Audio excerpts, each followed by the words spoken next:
It isn't easy being green. Remember the late Jim Henson, the creator of the Muppets, and his favorite character, Kermit the Frog, the little green frog. He used to sing this song. It was kind of like his theme song, wasn't it? It isn't easy being green. Muppet Show, movies, and so on and so forth. In all due respect to Jim Henson and to Kermit, we might say it isn't easy being Christian either, is it? We're coming to the end of year C, in which we've been hearing from the gospel according to Luke.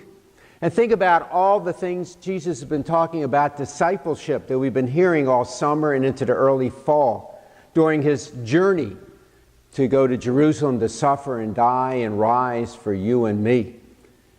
We've heard all kinds of things that a true disciple needs to do, and it can be overwhelming, can't it? Yeah, it isn't easy being a Christian.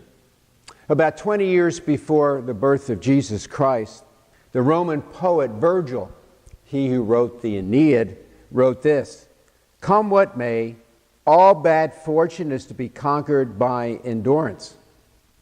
It reminds us of the ending of today's gospel, doesn't it? The gospel gives us the recipe for survival of the great apocalyptic cataclysm that Jesus tells us is coming. The gospel tells us that there'll be natural disasters and that we will be persecuted.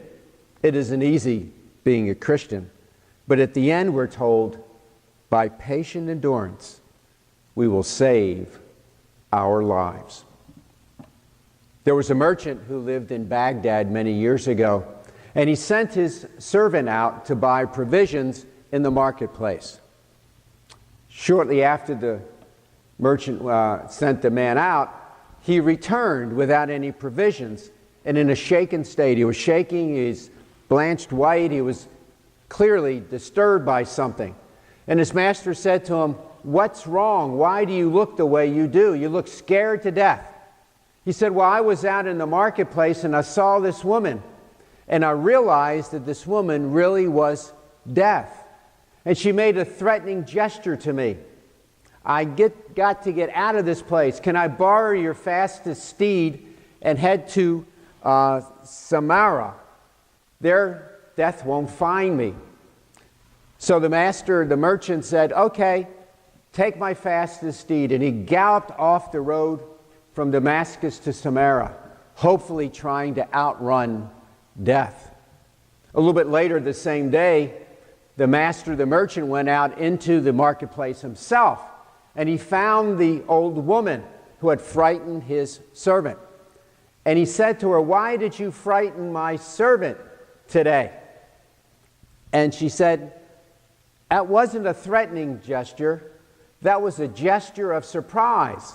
I was surprised to see him here in Baghdad, for I have an appointment with him tonight in Samaria."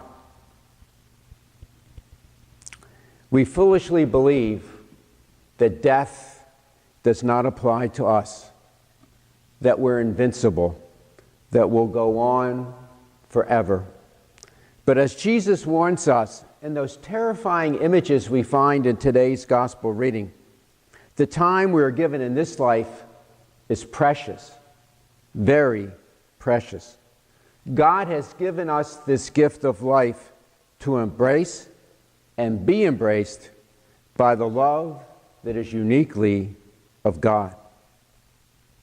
Jesus calls us not to be obsessed with the stones like in the wall of the temple, stones that will one day collapse and become dust, but to seek instead the lasting things of the soul, the things of God.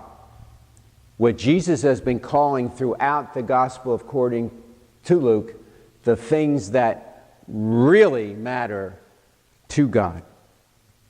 May love that never ends, compassion that never fades, forgiveness that never falters be the focus of your journey to the eternal dwelling place of God.